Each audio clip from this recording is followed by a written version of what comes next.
For those that don't know me, I'm Addison Spiegel. I'm an avid academic. I enjoy all the fruits of knowledge. I'm an entrepreneur. I founded a company in the blockchain space, which now has thousands of customers. And I'm a wrestler. I've wrestled since 6th grade and was one of the captains this past season. Today, I'm going to take you through a journey in finding happiness and what is truly meaningful in life. I'm going to share my past perceptions, key emphases in my development, how my perceptions have changed my life, and how you could apply these ideas to find what is meaningful to you. I'll get started. I'm a pretty motivated individual. I work very hard in all facets of my life. I don't go out much or party in favor of remaining focused. I spent the majority of my high school career trying to learn and achieve as much as possible to set myself up for future successes and achievement.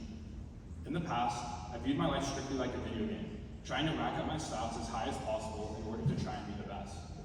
I even wrote the first draft of my college Common App essay outlining this. I used to think about things solely in absolutes, in a binary fashion, especially as it relates to my personal game. Simply, I thought I was either good or bad. In everything I did, I had some arbitrary goal in mind, and it didn't matter if I was an inch away or a mile away, I felt the same way about my performance. For the mathematically inclined, and I apologize for mentioning math in a chapel talk, on the x-axis, we have actual achievement, and on the y-axis, we have personal satisfaction.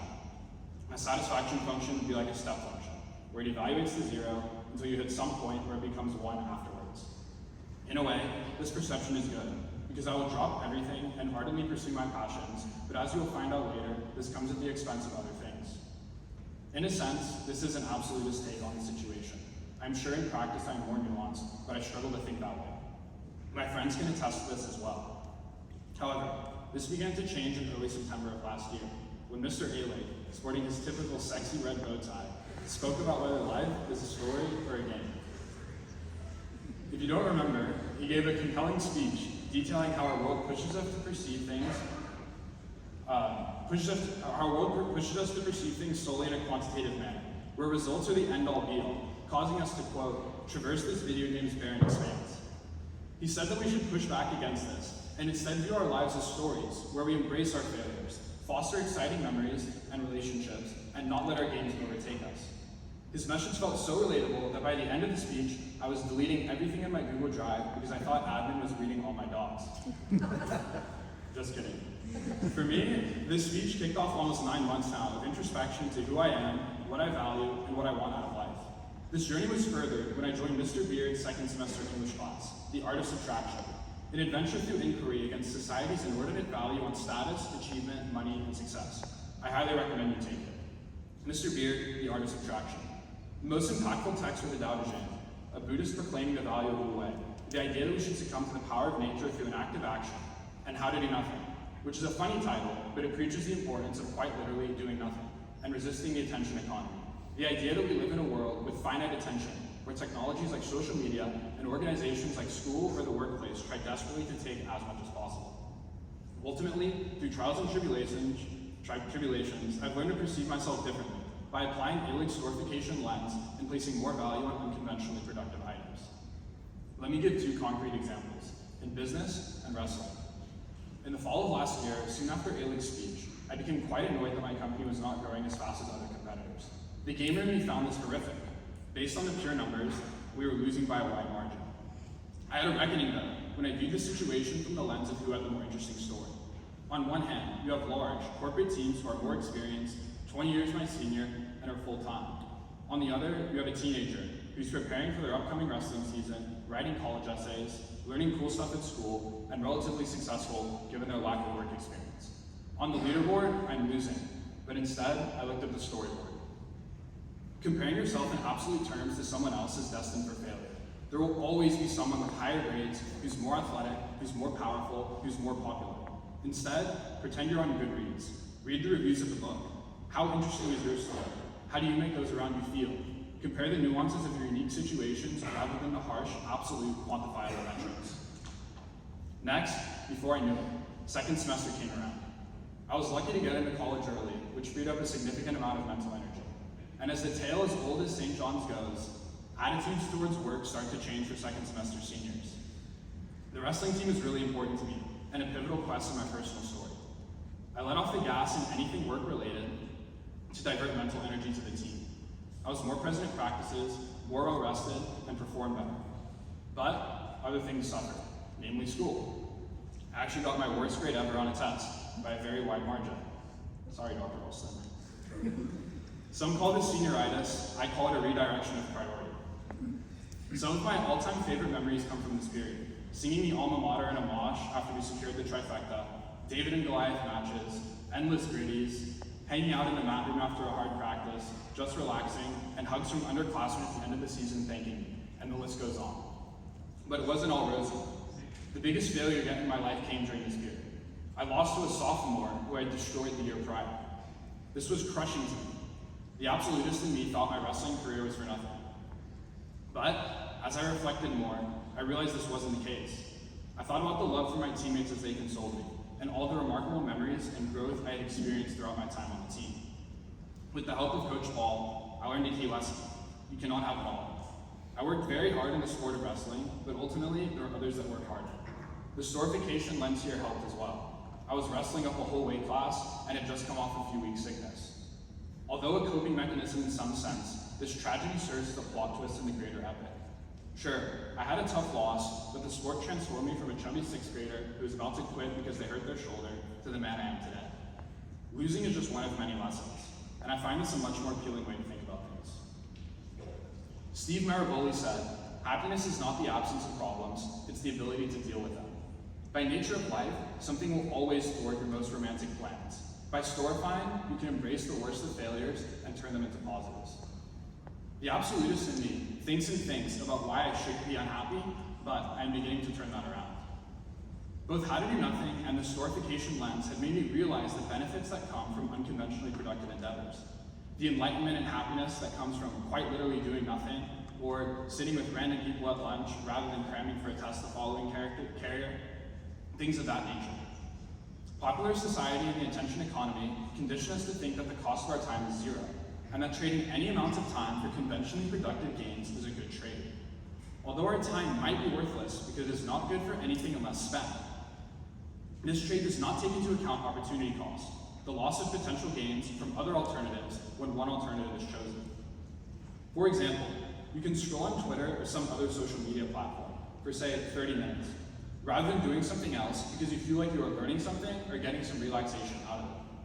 You're incurring opportunity cost here because you would be better off reading actual text or going on a walk. The absolutist in me would say, Twitter is good, I will keep doing it, I can do the other things later. But ultimately living like this blinds us from the fact that time is finite. This is a trivial example, but the same concept applies to anything generally. If you work too much, you might incur opportunity cost because spending that marginal time with family, sleep, or self-care might actually be optimal. For me personally, I generally haven't accurately evaluated the value of health and wellness, and relationships to a lesser extent. During junior year, I pushed the pedal to the metal. I was hardly sleeping and barely hang out with friends or family, and I still feel the bruises from that year's wrestling season. I don't know how much opportunity cost I incurred there though, since I'm very happy with where I am today. I'm just precautious about the future. Ali Abdal, a doctor and life YouTuber, agrees. He says that, quote, "Whenever life gets busy, health is the first thing that disappears from the calendar, but this is a false economy." This is a lesson I've learned the hard way, as I've already gained my freshman 15, but I haven't even left for college yet. I'm working on growing my value of self-care. I'm starting to realize that allocating time for rest, sleep, exercise, free thought, and even meditation is actually best in the long run. I still have a long way to go though in this regard. When I visited Jane Street, a quantitative trading firm, for the math modeling competition I participated in, they said that they only work 40 to 50 hours a week and they lock interns' computers outside of working hours. This was astonishing to me. Even in one of the most competitive industries in the world, they still understand the value of unconventionally productive items. And it doesn't hurt their performance either. They have $3 million of profit per year per employee, which is double that of Google. This idea of valuing non-work items more and minimizing my opportunity cost is where I'm headed, but I still have far to go. Some people though, like Isabella, already have an intuitive understanding of this concept. She often asks me, but did it feed your soul? After I spend time working or feel like I'm not being productive, which is an even simpler way to think about this. This idea of opportunity cost fits right into the idea of storifying life. Under a storified life, memories and relationships will equal water to success. So ensure that when you're evaluating how to spend your time, take into account the significant value, quote, unproductive things will add to your story. Your game doesn't care about these things though. Continually think about how you can be spending your time better, not only to be a more successful person, but to be more meaningful to those around you, and also to create lasting memories for yourself. But don't do this too much. Looking for better activities also comes with opportunity cost. The unexamined life is not worth living, but if you spend too much time examining, you are not living. What I said prior does sound a bit rainbows and unicorns though. We still need to acknowledge the importance of gamified life. At St. John's, our privileged background almost manifests future monetary and career success, which allows us to think about these questions, but not everyone has this opportunity. My parents, and most of ours, had to be quite gamified to get us here. Throughout my high school career, I was a metaphorical gamer. No time for real ones though. I do not regret it at all, for all that I have achieved has been immensely fulfilling. And in spite of possible negative consequences, games are thrilling. The key is to understand the potential opportunity cost of these games as they fit into our larger story. Tim Ferriss, author of the 4-Hour Workweek, advocates for, quote, many retirements throughout life to ensure you work only when you are most effective, because alternating periods of activity and rest is necessary to survive, let alone thrive. I find oscillating between these two states quite appealing. I've enjoyed my senioritis respite so far, and it's already re-energized me as I head into college. So, what is the significance of all of this? I've outlined the value of perceiving life in a more nuanced way, from the perspective of storytelling, and how combining this lens with opportunity cost-based time allocation might lead us into more balanced and fulfilling lives. This challenges the idea of conventional success. It's not being the wealthiest or most powerful doctor, lawyer, or engineer. It's being the coolest and most passionate person you can be in your own right. Be a doctor, but do it because you love it and because you want to innovate and change the lives of thousands. Be a teacher so that you can fundamentally alter the course of people's lives. Be a surfer and share the world's natural beauty with all. Choose your profession because it's the most interesting. Spend time exploring and trying new things, and don't be afraid to fail. As they say, do you want to be the NPC or the main character? Make time for the ephemeral moments and serendipitous conversations. For those like me who know they seek success at all costs, consider how you might change your definition of success. And for those who do not think they seek success, think about if you want to seek this different, storified version of success. Thanks to all in the St. John's community.